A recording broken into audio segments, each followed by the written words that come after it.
निरंकार सेवापीठाचे अध्यक्ष अशोक सोनवणे यांचे आमरण उपोषण. मसाला, पापड व भात गिरणी व्यवसायाशी संबंधित प्रलंबित मागण्यांकडे प्रशासनाचे लक्ष वेधण्यासाठी निरंकार सेवापीठ मसाला, पापड, भात गिरणी मालक व कामगार महासंघ महाराष्ट्र प्रदेशचे राज्याध्यक्ष अशोकदादा सोनवणे यांनी सिन्नर तहसील कार्यालयासमोर आमरण उपोषण सुरू केले आहे. सिन्नर नगराध्यक्ष विठ्ठल उगले यांना निवेदन देण्यात आले असून राज्यभरातील मसाला, पापड व भात गिरणी व्यावसायिकांच्या प्रश्नांवर शासनाने अद्याप ठोस निर्णय घेतला नसल्याचा आरोप करण्यात आला आहे. या व्यवसायावर हजारो उद्योजक कामगार कुटुंबांचा उदरनिर्वाह अवलंबून असून शासनाच्या दुर्लक्षामुळे अडचणी वाढल्याने निवेदनात नमूद केले आहे. महासंघाने या व्यवसायाला शेतीपूरक उद्योगाचा दर्जा, शेतकऱ्यांप्रमाणे वीज दर, सौर ऊर्जा योजनांचे लाभ, तसेच क्षेत्रातील महिलांना सुलभ विमा व शासकीय योजनांचा लाभ द्यावा अशाही मागण्या करण्यात आल्या आहेत. मोठ्या प्रमाणात महिला कार्यरत असल्याने त्यांच्यासाठी विशेष उपाययोजनांची मागणीही करण्यात आली आहे. 29 जुलै 2026 पासून सुरू असलेल्या या उपोषणाची माहिती मुख्यमंत्री, उपमुख्यमंत्री, तहसीलदार, पोलीस, खासदार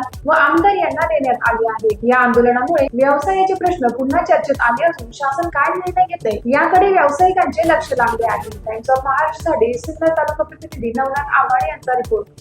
पर्यंत उपमुख्यमंत्र्यांपर्यंत प्रत्यक्षात निवेदन देऊन झालेले आहेत.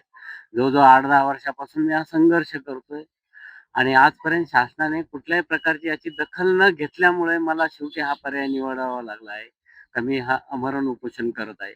आणि आमची मागणी काही चुकीची नाही. आज गिरणी व्यवसाय हा मुळात शेतकरी वर्ग आपल्या शेतीला जोडधंदा म्हणून करत आहे, सर्वात महत्वाचं, आणि हा शेतीचाच जोडधंदा आहे.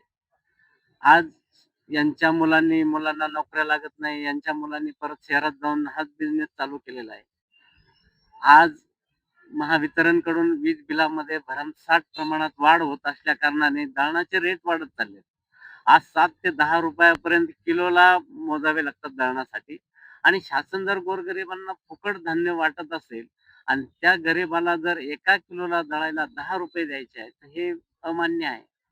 माझी मागणी शासनाला एवढीच आहे का शासनाने हा व्यवसाय शेतीपूरक मध्ये घेऊन शेतीचा जोडधंदा म्हणून यांना शेतकऱ्याप्रमाणे वीज कनेक्शन द्यावं. सोलर ऊर्जा ज्याप्रमाणे शेतकऱ्यांना दिली जाते तसाच प्लॅन ह्या गिरणीवाल्यांना दिला पाहिजे. दुसरी गोष्ट, आज तुम्ही दुधाला, भाजीपाल्याला अत्यावश्यक सेवेचा JR आहे, तो JR आमच्या ह्या गिरणी व्यवसायाला मिळाला पाहिजे. पीठ, मसाला, पापड, भात गिरणी यांना देखील अत्यावश्यक सेवेचा दर्जा देऊन अत्यावश्यक सेवेत घ्यावं, ही माझी महत्वाची मागणी आहे. आज मी 3 दिवसापासून इथं उपोषणाला बसलेलो आहे. आज कुठलाही शासकीय अधिकारी मला विचारायला सुद्धा आलेला नाही आणि महावितरण सुद्धा कोणी म्हणजे विचारायलाच आलेले नाही. आणि यामध्ये फायदा असा आहे, जर या लोकांचं लाईट बिल शासनाने कमी केलं तर आज हा फायदा टोटल जनतेला होणार आहे. आज पंतप्रधान सुद्धा दळूनच खातात ना.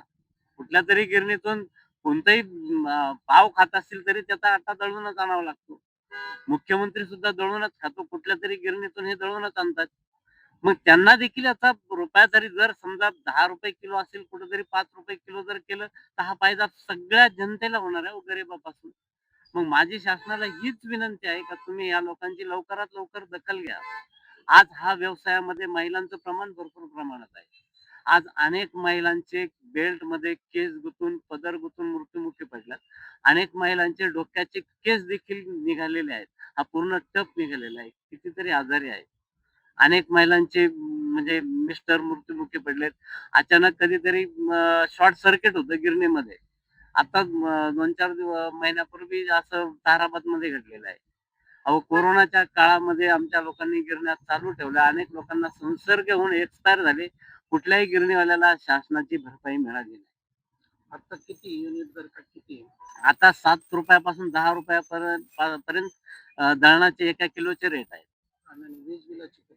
वीज बिलाचे जवळजवळ माझ्या माहितीनुसार एका युनिटला 6 रुपये आणि काहीतरी पैसे युनिट रेट आहे. त्याच्यानंतर हे चार्जेस लागतात. डेमन चार्ज आहे, तुमचे इतर जे चार्जेस आहेत, हे चार्जेस भरपूर आहेत. आता मी अनेक ठिकाणी वीज जे कार्यकारी अभियंता यांच्याबरोबर माझ्या मिटिंगा झाल्यात. अहो, त्याचे अर्थ जर ह्या अधिकाऱ्यांना विचारले तर त्याचे अर्थ सुद्धा यांना सांगता येत नाही, असे रेट या लोकांवर लागले. मी जळगाव जिल्ह्यामध्ये पारोळा तालुका आहे, तिथं त्या अधिकाऱ्याला याच्यावर फक्त माहिती विचारली, हे रेट कशाचे, याचे अर्थ काय, या लोकांना माहिती नाही, हे सांगा. तर डेमन चार्ज म्हणे त्या अधिकाऱ्याने सांगितलं याच्यातून आमचे पगार होतात. म्हणजे आता इतके अशा पद्धतीत उत्तर. कृषीच्या प्रमाणे बिल माझं झालं पाहिजे. फक्त यांना शेतकऱ्याप्रमाणे वीज कनेक्शन झालं पाहिजे. शेतकऱ्याप्रमाणे सौर ऊर्जा प्लॅन मिळाला पाहिजे आणि ह्या कामगारांना इतर कामगाराप्रमाणे संरक्षण विमा मिळाला पाहिजे.